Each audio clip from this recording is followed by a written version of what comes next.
दिल देता है रो रो दुहाई, किससे कोई प्यार ना करे, बड़ी महंगी पड़ेगी ये जुदाई, किससे कोई प्यार ना करे। अस्सलाम वालेकुम viewers, film star Shahbaz Akmal आपकी खिदमत में हाजिर है। व्यूअर्स, आज का व्लॉग यास्मीन जो लिविंग लेजेंड है हमारी पाकिस्तान फिल्म इंडस्ट्री की, उनके मुतालिक हम बनाएंगे।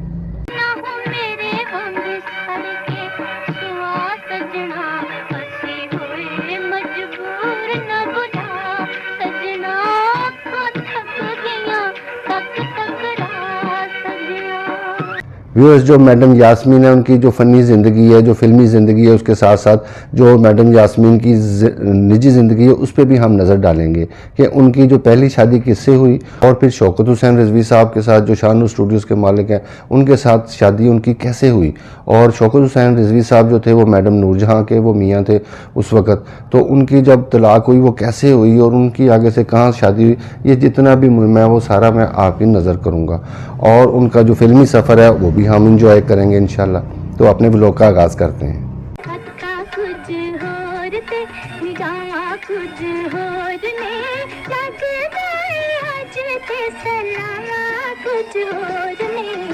उन्नीस 1935 में वो बम्बई शहर में पैदा हुई और जो वालिदैन है उन्होंने उनका नाम आमना रखा और वो उन्होंने 8वीं तक सिर्फ तालीम हासिल की। आपको पता है उस ज़माने में जो औरतों का जो पढ़ना था वो इतना रुझान नहीं था उसका कि औरतें पढ़ाई की तरफ जाएं, तो ये 8वीं तक इन्होंने तालीम हासिल की। वालिदैन ये चाहते थे कि ये 10वीं तक तो कम से कम तालीम हासिल करें, मगर इनका पढ़ाई में दिल बिल्कुल नहीं लगता था।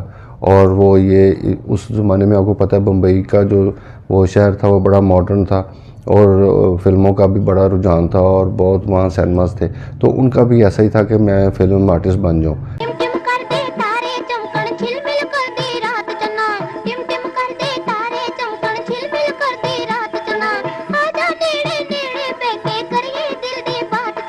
यास्मीन मैडम ने जो अपने फ़नी कैरियर का आगाज़ जो है वो बॉम्बे से ही कर दिया था, जब पाकिस्तान और हिंदुस्तान अलहदा नहीं थे, एक ही थे।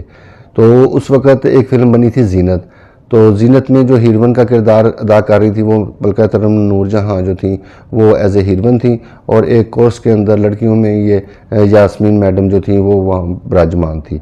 वहीं पे उनको देखा गया पहली दफ़ा, और उसके बाद भी 2-3 फिल्मों में उन्होंने थोड़ा थोड़ा किरदार अदा किया।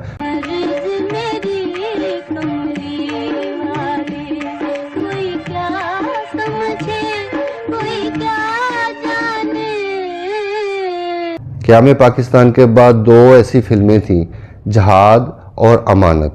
ये 2 ऐसी फिल्में थीं जिनमें इनका नाम जो था, जो फिल्मी नाम हमारे सामने आया वो ज़रीना रेशमा जो मंजर आम पर आया।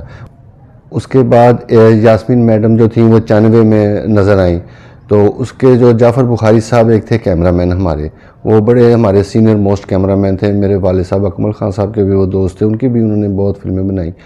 तो वो जो उनको जो यास्मीन मैडम बड़ी अच्छी लगी, तो उनके साथ जब काम किया तो जो मैडम यास्मीन थी उनको भी वो अच्छे लगने लगे और एक समझ लें कि मोहब्बत उनमें होने लग गई।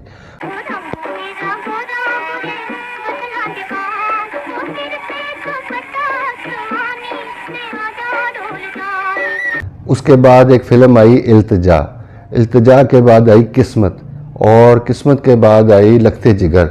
इन तीनों फिल्मों में मैडम यास्मीन जो थी वो मैडम यास्मीन के नाम से मशहूर हुई।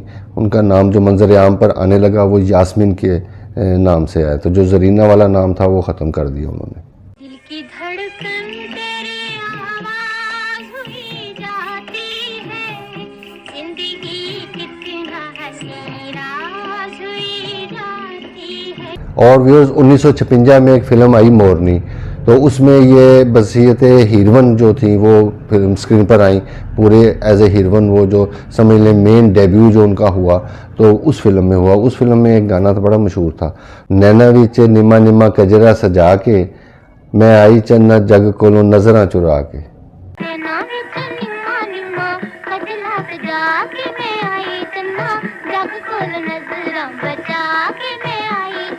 हम माजी में जितनी भी हीरोइनें देखते हैं उनका स्टाइल, उनका बोलना, उनके कपड़े, वो उनका जो फिल्मी अंदाज़ था, जबकि जो मैडम यास्मीन थी उनका चेहरा और पहनावा और बोलना वो एक ऐसा था कि जैसे कोई बहुत सादी लड़की होती है, घरेलू लड़की होती है।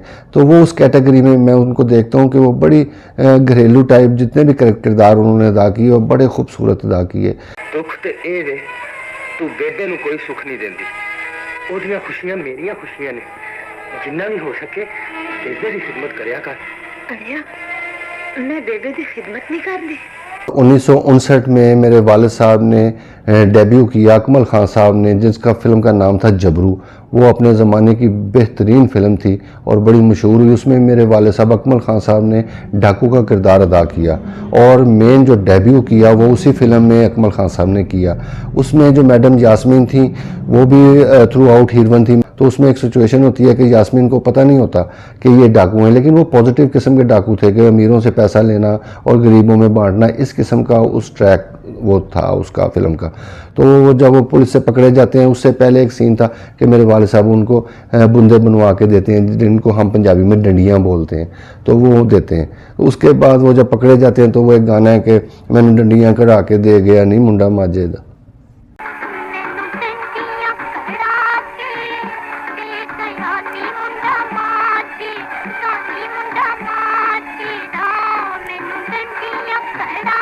एक और फिल्म बनी सौकन, जो अकमल खान साहब के साथ उनका पेयर बना यास्मीन मैडम का।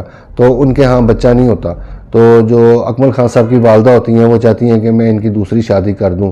और वो एक टाइम ऐसा भी आता है कि वो एक लड़की को ले भी आते हैं और वो लड़की जो इस काबिल नहीं होती कि वो उसको घर में बसाया जाए, वो भी राज खुल जाता है।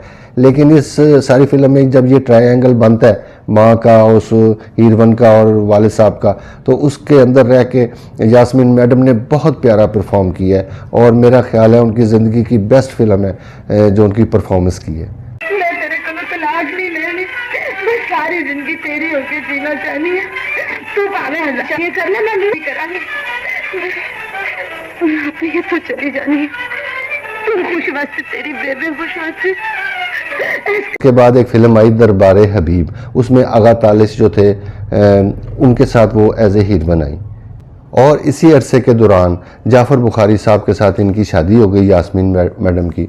और उन्होंने जाफ़र बुखारी साहब ने एज ए हदायतकार एक फ़िल्म बनाई जिसका नाम था अंजाम। तो उसमें उन्होंने एज ए हीरोइन जो थी वो यास्मीन मैडम को भी रखा क्योंकि वो उनकी बेगम भी थी। उसके बाद फिल्म एक थी सुरैया, उसका भी बड़ा नाम सुना जाता है। उस फिल्म में भी वो नमूदार हुई और जो असद बुखारी साहब थे उन्होंने भी समझ लें कि डेब्यू किया था सुरैया फिल्म में, जो बहुत अच्छे अदाकार थे।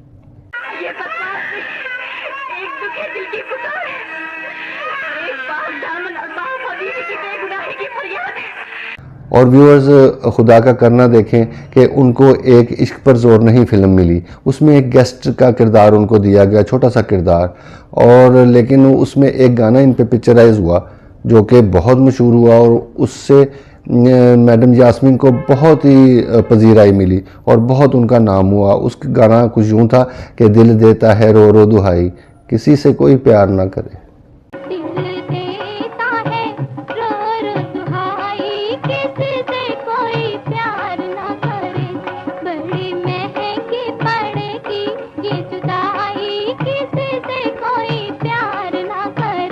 जो जाफ़र बुखारी साहब जो थे, इनके मियाँ जो थे, उनमें और यास्मीन मैडम में 1960 की दहाई में आपस में इख्तलाफात पैदा होने शुरू हो गए।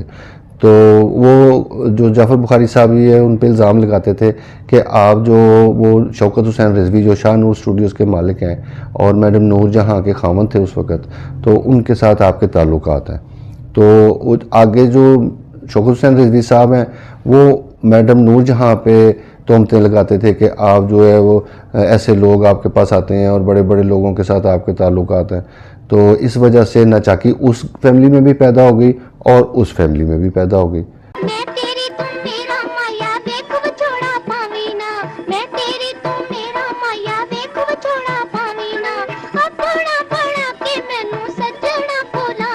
जो उन दोनों में इख्तलाफात थे यास्मीन मैडम में और बुखारी साहब में, वो शिद्दत इख्तियार कर गए और जो बात है वो तलाक तक चली गई। तो इनकी दोनों की आपस में तलाक हो गई। उधर से शौकत हुसैन रिजवी साहब ने मैडम नूर जहां को भी तलाक दे दी, तो फिर शौकत हुसैन रिजवी साहब जो शाहनूर स्टूडियोज़ के मालिक हैं, उन्होंने फिर यास्मीन मैडम के साथ शादी कर ली और उनका घर बसने लगा। उसमें 2 बेटे भी माशाल्लाह उनके हैं। और उधर जो नूर जहां मैडम है, उन्होंने इजाज़ साहब जो हीर रांझे में जिन्होंने रांझे का किरदार अदा किया उनके साथ शादी कर ली। उधर भी उनके भी आगे औलादें होनी शुरू हो गई। और बाद में भी ये दोनों फैमिलियाँ ऐसी थीं कि ज़ाहिर है इनके आपस में बच्चे भी थे, तो ये मिलते रहे, बहुत इज्जत करते रहे एक दूसरे की। मैडम नूर जहाँ भी इनके घर आती रही, हम तो देखते रहे अपनी आंखों से कि वो फैमिलियाँ आपस में मिल रही हैं, आ रहे हैं, जा रहे हैं। और बड़े अच्छे तरीके से जो मैडम यास्मीन ने अपनी ज़िंदगी गुजारी शौकत हुसैन रिजवी साहब के साथ। और जब से उन्होंने शादी की, उन्होंने फिर फिल्म लाइन को ख़त्म कर दिया कि मैं अब फिल्मों में काम नहीं करूँगी, और एक घरेलू ज़िंदगी, जैसे कि वो लगती थी फिल्मों में घरेलू औरत, वैसे ही उन्होंने फिर बन के भी दिखाया। और हमारे सामने उनकी सारी ज़िंदगी गुजरी है। शाहनूर स्टूडियोज़ के अंदर ही उनका घर है और काफ़ी माशाल्लाह अच्छी कोठी है, बड़ी ज़बरदस्त। तो वहीं पे वो रहती हैं अपने बच्चों के साथ और बड़े खुशो-खुर्रम ज़िंदगी उनकी गुजर रही है। में 58 फिल्मों में उन्होंने अपने फ़िल्मी कैरियर में काम किया फिल्मों में, और बड़े कामयाबी के साथ ज़िंदगी गुजारी, जैसे कि मैंने आपको तफसील बताई है।